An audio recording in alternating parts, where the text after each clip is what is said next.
आप सभी का स्वागत है मेरे चैनल में। 12th की फिजिक्स एंड 10th की मैथ्स की पढ़ाई रेगुलर की जाती है।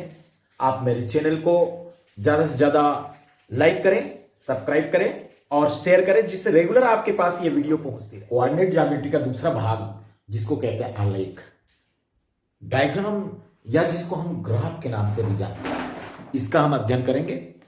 ग्राफ बहुत ही आसान है। ग्राफ बनाने के लिए हमको निम्न बातों पर ध्यान रखना पड़ता है कि ग्राफ जो क्या होते हैं, आलेख दो बराबर जो भाग होते हैं उसके मध्य ये संबंध दर्शाता है, उसे हम आलेख कहते हैं। क्या कहलाता है? आलेख जो दो राशियों के मध्य संबंध जो दर्शाता है उसे हम क्या कहते हैं? आलेख कहते हैं। दो राशि क्या है? यहां पर एक्स अक्ष की ओर एक राशि लेंगे और दूसरी राशि हम वाय अक्ष की ओर लेंगे। तो यहां पर दो प्रकार की चर है। मैंने कहा था कि राशि जो होते हैं दो प्रकार का है, एक चर होता है और दूसरा क्या होता है? अचर। उसमें चर राशि भी दो प्रकार का होता है। एक जो होता है स्वतंत्र चर और दूसरा क्या होता है? परतंत्र चर। तो यहां पर हम देखते हैं एक्स जो अक्ष होता है वो स्वतंत्र चर कहलाता है, जबकि वाय अक्ष क्या करता है? आश्रित चर कहलाता है, क्योंकि वाय का जो मान है वो डिपेंड करेगा एक्स पर। तो ग्राफ के दो बातों को जरूर जानना है कि ग्राफ में एक्स अक्ष जो भी चर रहेगा जिसका मान स्वतंत्र रूप से परिवर्तित है उसको हम किस ओर रखें? एक्स अक्ष की ओर रखें। और जिसका मान इन पर डिपेंड है उसको हम किसकी ओर रखें? वाय की ओर रखें। और इन अक्षों को समान दूरियों पर एक हम निश्चित मान अंकित कर ले। समान दूरी, ये दूरी समान के साथ साथ अलग भी हो सकता है। तो हम जब भी इस ग्राफ को प्लॉट करना है, आलेख को प्लॉट करना है, तो हमको क्या देखना पड़ता है कि उस अक्ष में जो दर्शाई गई राशि का न्यूनतम मान क्या है और उसका अधिकतम मान क्या है, उन पर डिपेंड होता है। दोनों बराबर जो दूरी हो ये जरूरी नहीं है। मान में कमी या ज्यादा हो सकता है, चाहे आश्रित अक्ष हो चाहे स्वतंत्र अक्ष हो। तो यहां पर दो बातें हैं। यदि मेरे पास ग्राफ इस प्लॉट ग्राफ में ये बिल्कुल स्ट्रेट लाइन मिलता है तो इनमें हमको ध्यान देना है कि ये हर एक बिंदु पर, मान लो ये बिंदु हम ले लेते हैं, ये बिंदु ले लेते हैं, तो यहां पर हम देखेंगे कि एक्स और वाई का जो अनुपात आएगा, जो भी चाहे वृद्धि के ग्राफ देखें या कमी के ग्राफ देखें, वहां पर एक निश्चित अनुपात होता है। जबकि यदि ग्राफ प्लॉट करें और वो ग्राफ हमारा इस तरह से वक्री आ जाए या ऐसा हमारा ग्राफ आ जाए, इसका आशय क्या होता है दोनों ग्राफ का? कि ये दोनों ग्राफ में जो अनुपात है वो निश्चित नहीं है। इस कारण से हम देखते हैं ये जैसे सर्कल ग्राफ आ जाता है। सर्कल ग्राफ क्यों आता है? क्योंकि एक का मान जो है दूसरे के मान से वर्ग हो जाए तो सर्कल आने लग जाता है, यानी बराबर अनुपात में वृद्धि या कमी ना हो। तो हम ग्राफ खींचते वक्त मुख्य मुख्य बातों पर ध्यान केंद्रित रखें, जिससे हम क्या हो, ग्राफ को आसानी से हम समझ सके और इनके द्वारा हमको बोर्ड में जो प्रश्न आते हैं उनका हम हल कर सके। तो हम देखते हैं इसमें, हम देखेंगे इसमें एक ग्राफ का प्रश्न हम ले लेते हैं कि किस तरह से ग्राफ का प्रश्न होगा और पैमाना क्या होगा। तो यहां पर मैं एक प्रश्न ले लेता हूं, जिसको सीधा प्रश्नावली का ही प्रश्न ले लेता हूं। एक व्यक्ति अपनी गाड़ी, प्रश्न यहां पर मैं ले लूं, एक व्यक्ति जो है अपनी गाड़ी में 5 लीटर पेट्रोल भरवाया। 5 लीटर पेट्रोल भरवाया। 5 लीटर उन्होंने पेट्रोल भरवाया और क्या कहते हैं? 5 दिनों में बचे पेट्रोल की मात्रा दिनों को निम्नलिखित दर्शाया गया है। उसमें एक ग्राफ हमको प्लॉट करना है, दिन और शेष बचे पेट्रोल की मात्रा। ये इस तरह से हम देख लेते हैं एक प्रश्न हमारे पास।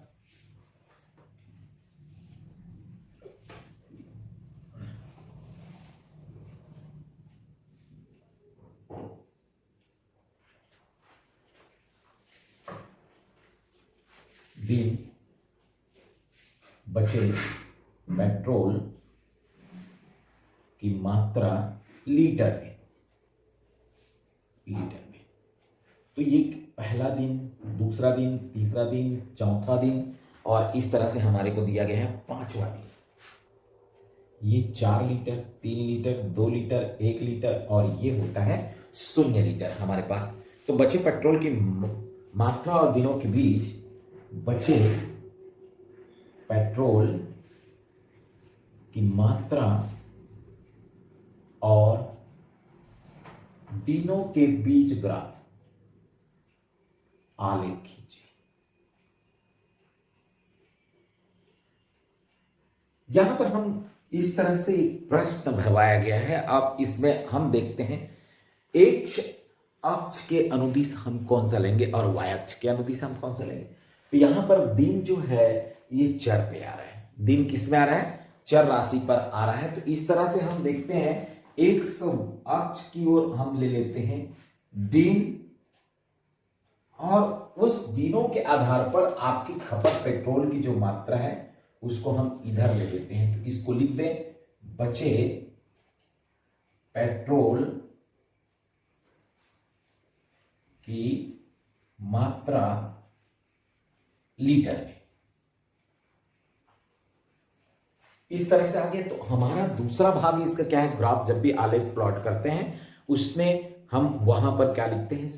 पैमाना, स्केल बहुत जरूरी है। यहां पर लिखते हैं पैमाना और पैमाना लिखते वक्त हम देखते हैं एक्स अक्ष में क्या लिख रहे हैं।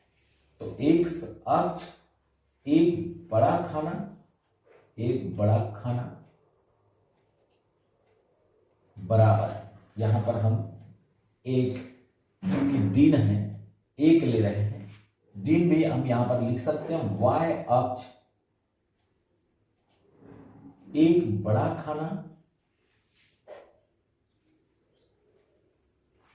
खाना बराबर एक, यहां पर ये लीटर शब्द जो है उपयोग हम कर सकते हैं। जहां पर हमको पैमाना दिया गया है उसमें हम उनका उपयोग कर सकते हैं।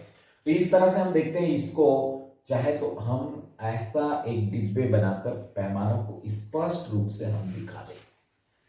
अब हमारा ग्राफ प्लॉट करने के लिए तैयार है। तो पहला क्या है? प्रथम दिन, ये पहला दिन है और हमारे पास पेट्रोल कितना बचा है? 4 लीटर। तो इसके हम ऊर्ध्वाधर बिंदु खींचने की बात बताई थी। तो ये आ गया पहला बिंदु, इससे हम समकोणिक जाएंगे तो ये हमारे यहां पर कटेगा पहला, ये आ गया। इसी प्रकार हमारा दूसरा दिन में क्या है? दूसरा दिन में 3 लीटर बच रहा है, दूसरा दिन ये है और इस तरह से ये तीसरा लीटर की ओर बिल्कुल बराबर हम ये करें तो ये हमारा आ गया दूसरा बिंदु। तीसरा दिन में हमारा 2 लीटर आता है। तो तीसरा दिन का हम देखते हैं 2 लीटर, ये हमारा 2 के सामने वाले भाग में हम चले तो ये आ गया हमारा 2 लीटर। चौथा दिन में हमारा 1 लीटर है, चौथा दिन का हम देखते हैं 1 लीटर के सामने हम कर ले, ये हमारा ग्राफ बिंदु आ गया ये। और इस तरह से पांचवा दिन में हमारा आता है 0।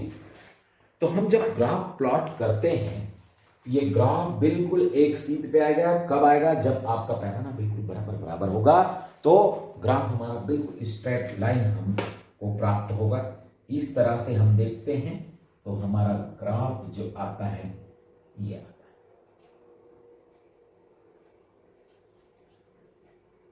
ये ग्राफ आ गया। तो इस तरह से हम देखते हैं हमारा ग्राफ आ गया। और ग्राफ जो है कैसे आया है, अब इसका विश्लेषण हम देखते हैं। विश्लेषण क्या होगा? इनका विश्लेषण हम लिख सकते हैं लेसन, चूंकि ग्राफ जो है सरल रेखा है,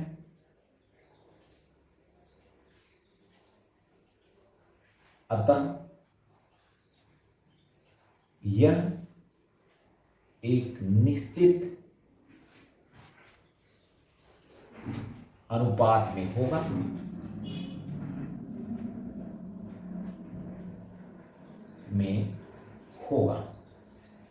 तो ये आलेख जो खींचना है और आलेख के बारे में जो हमको जानना है तो ये बिल्कुल वेरी सिंपल है। देख लीजिए, आपको बिल्कुल सिंपल सा लग रहा है कि हमको एक ग्राफ प्लॉट करना है और इस तरह से आलेख हमारा बनता है ना।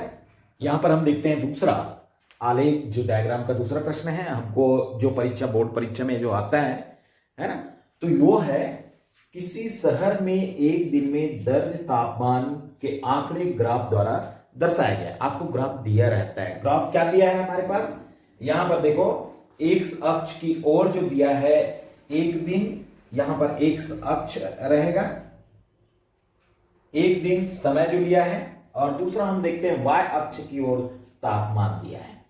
यहां पर हम देख रहे हैं कि ये जो एक एक सेंटीमीटर का पैमाना यहां पर नहीं दिया है, क्योंकि बोर्ड पेपर में सीधा ग्राफ बना के दिया रहता है। आपको जब प्लॉट करना होता है तो आपको पैमाना लिखना होता है, लेकिन जब बोर्ड ने दे दिया है तो आप समझ लो कि ये दूरी कितना है। यहां पर 3-3 का फर्क आ रहा है। यहां पर दूसरी बात आपको यह समझ लेना है, AM 12 बजे के पूर्व और PM आफ्टर पोस्ट मेरिडियन जो है 12 बजे के बाद PM। उसी प्रकार तापमान ये डिग्री सेल्सियस में है, जबकि ये तापमान को हम यहां पर दर्शाया नहीं गया है कि डिग्री सेल्सियस का है, फिर भी आपको समझना है तापमान किसमें, डिग्री सेल्सियस।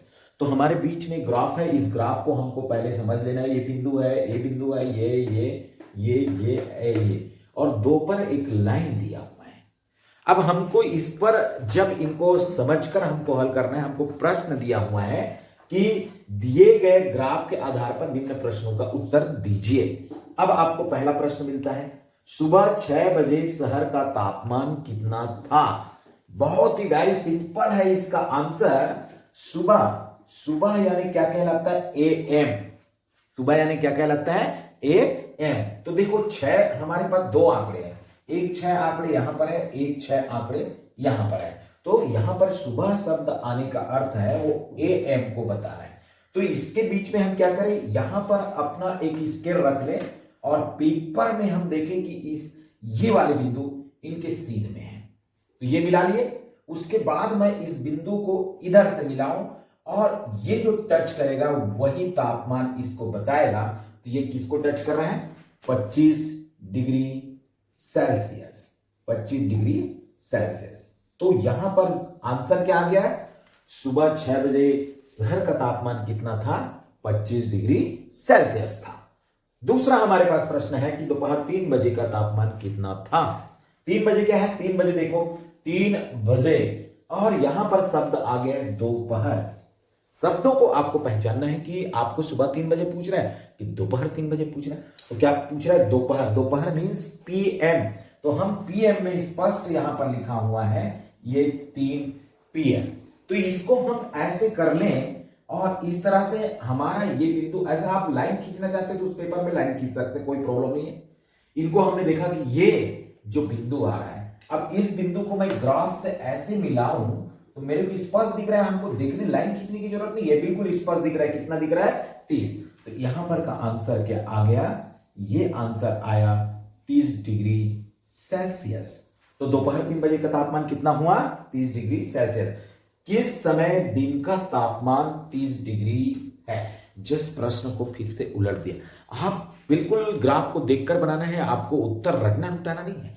तो 30 डिग्री सेल्सियस तापमान कहां पर है, ये देख लो यहीं पर है। ये 30 डिग्री, एक ही बिंदु जो 30 डिग्री से टच कर रहा है। तो हमको किस समय दिन का तापमान 30 डिग्री था, वही प्रश्न यहां पर से रिपीट आ रहा है। तो इसका आंसर क्या हुआ, किस समय था, उस समय था 3 PM। तो ये क्या हो गया, 3 PM इसका क्या होगा, जवाब हो जाएगा। यदि हमारे पास और बिंदु रहता तो उसका जवाब वो भी आता, लेकिन हमारे पास एक ही बिंदु आ रहा है जिसका तापमान 30 डिग्री है। तो कौन सा समय का था, 3 PM। अब यहां पर प्रश्न है, आधी रात 12 बजे का तापमान कितना रहा होगा। आधी रात मतलब क्या हो रहा है, उस रात के बाद सवेरे हो रहा है। तो इनको देखना है, यहां पर दो चीज है, 12 PM है और 12 AM है। तो यहां पर PM यानी क्या हो रहा है, 12 बजे दोपहर, और AM का हो गया यही आधी रात है। वहां से सवेरे सुबह प्रारंभ होता है। इस कारण से यहां का तापमान देखते हैं, ये आया, यहां से इसको मिलाया तो इसका आंसर क्या आ गया, इसका आंसर आ गया 25 डिग्री सेल्सियस। कितना डिग्री सेल्सियस आ गया, 25 डिग्री सेल्सियस। रात 9 बजे का तापमान कितना रहा होगा, रात 9 बजे, रात यानी PM। यहां पर हम देखते हैं ये 9 बजे है और इसका हम इनसे मिला दें तो यहाँ पर भी जवाब 25 AM, यहाँ पर 25 डिग्री सेल्सियस ही आता है। इस तरह से हमको यदि कोई ग्राफ दिया हुआ है, आलेख दिया हुआ है, उनका जवाब हमको कैसे ढूंढना है, आपको ग्राफ जो भी हो, आंसर जैसे भी आए, इस बिंदु को मिलाने पर ही आपको लिखना है बच्चे। ये बिल्कुल ध्यान दोगे, क्योंकि ग्राफ बनाते वक्त, पेपर पे बनाते वक्त आगे पीछे हो जाता है, तो आप बिल्कुल मिला के लिखो। 30 पे नहीं है, 30 के ऊपर है तो इनको 5 भागों में बांट दो, क्योंकि ये एक एक भाग का मान 1-1 डिग्री का होगा। मेरा 30 आया है, आपका मान लो 31 आया, तो आपका जवाब क्या लिखोगे? 31। आपको हुबहू रटना नहीं है, आपको मिलाना है कि उसका उत्तर क्या होगा। हम देखते हैं यहां पर कि मैं इनको थोड़ा सा स्टार्ट किया हुआ हूं, क्योंकि बहुत ही बड़ा प्रश्न है, तो आप लोग ध्यान दीजिएगा। उसका सेंस मैंने लिखा है कि एक विज्ञान पत्रिका में छपे लेख के अनुसार, क्या था? एक विज्ञान पत्रिका में छपे लेख के अनुसार चींटियों की चाल पर तापमान का प्रभाव पड़ता है। यदि किसी स्थान पर रहने वाली चींटियों की चाल और ताप के बीच संबंध को स्थापित करने के लिए जो समीकरण हमको दिया गया है, S = T-20/5 से प्रदर्शित किया गया हो, T जो है क्या दर्शाता है? जहां पर हम कह सकते हैं T ताप, किसमें? डिग्री सेल्सियस में, और S बराबर चाल जो होता है सेंटीमीटर प्रति सेकंड पर। तब चींटियों की चाल T बराबर 25 degree Celsius, 30 degree Celsius, 35 degree Celsius, 40 degree Celsius रखते हुए तापमान और चाल में संबंध दर्शाने वाले आलेख प्रदर्शित कीजिए। आपको आलेख भी बनाना है और प्रश्नों का उत्तर भी आपको देना है, जिसमें यह प्रश्न है, एक अक्ष पर कौन सा आंकड़ा चुना, y अक्ष पर कौन सा आंकड़ा चुना, x अक्ष और y अक्ष पर आंकड़ों के दर्शाने के लिए आपने क्या पैमाना चुना, जहां चींटियों की चाल 2.5 सेंटीमीटर प्रति सेकंड है, उस स्थान का तापमान क्या होगा। और एक और प्रश्न जो नहीं आया, मैं वहां पर लिखकर आपको समझाऊंगा। तो सबसे पहली बात, इसका जब हल करते हैं तो हमको, मैंने पहले ही बताया, ग्राफ प्लॉट करते हैं, आलेख प्लॉट करते हैं, उस समय हमारे पास 2 प्रकार का चर होता है, एक स्वतंत्र चर होता है और एक परतंत्र चर होता है। तो यहां पर हमको सूत्र जो दिया है, S = T-20/5, तो यहां पर ये जो दाईं ओर जो आता है ये कहलाता है स्वतंत्र चर, और बाईं ओर आता है वो कहलाता है परतंत्र चर। तो हमारे ये 2 प्रश्नों का जवाब तो ऐसे ही हमको मालूम हो जाता है, एक अक्ष में क्या लेते हैं? स्वतंत्र चर को, और y अक्ष में क्या लेते हैं? परतंत्र चर को। सिंपल सी बात होता है, हम ऐसे ही देख लें, क्योंकि इसके मान को हम रख सकते हैं। तो पहला हमारा बिंदु जो मिलेगा, T = कितना दिए ले, 25 डिग्री सेल्सियस, S = कितना आ जाएगा? 25 - 20/5 = 5/5 = 1। और यहां पर हमको दिया गया है, किसमें चल रहा है ये चाल? सेंटीमीटर पर सेकंड। सेंटीमीटर के लिए मैं सीएम का उपयोग किया, तो पहला मान हमारा आ गया 1। इसी प्रकार मेरे को दूसरा मान T = कितने में? 30 डिग्री सेल्सियस में लेना है। तो S = कितना आ जाएगा? 30, T की जगह वैल्यू रख दे, -20/5 यानी 10/5 = 2 सेंटीमीटर पर सेकेंड। थर्ड हमको निकालना था, थर्ड में क्या दिया है? 30, तो यहाँ 30 को मैं निकाल दिया, 35 है। T = क्या हो गया? 35 डिग्री सेल्सियस। S = 35 - 20/5 = 15/5, 3 सेंटीमीटर पर सेकेंड। फोर्थ वैल्यू हमको निकालना है, T = कितने में? 40 डिग्री सेल्सियस में। S = क्या होगा? 40 - 20/5 = 20/5 = कितना आ गया? 4 सेंटीमीटर पर सेकेंड। तो इस तरह से हम ग्राफ प्लॉट करना चाहते हैं, तो उस स्थिति में हमारे पास ये जो आंकड़े, जैसे ग्राफ प्लॉट करने का जो आंकड़ा आता है, इसको हम इस तरह से डिब्बा में बंद कर लें, जिससे हमारा ग्राफ जो प्लॉट करते वक्त आसान हो जाए। ये ऐसा हम यहाँ पर ले सकते, 1, 2, 3 और 4 मान हमको मिलता है। यहाँ पर क्या हो गया? x की वैल्यू आप यहाँ पर x कहता हूं T डिग्री सेल्सियस में, और यहाँ पर S = किसमें है? सेंटीमीटर पर सेकंड में। तो T = मैंने क्या लिया? 25, तो कितना मान आया? S का मान 1, इसको मैंने लिया 30, तो ये आया 2, 35 लिया तो 3, 40 लिया तो ये आ गया 4।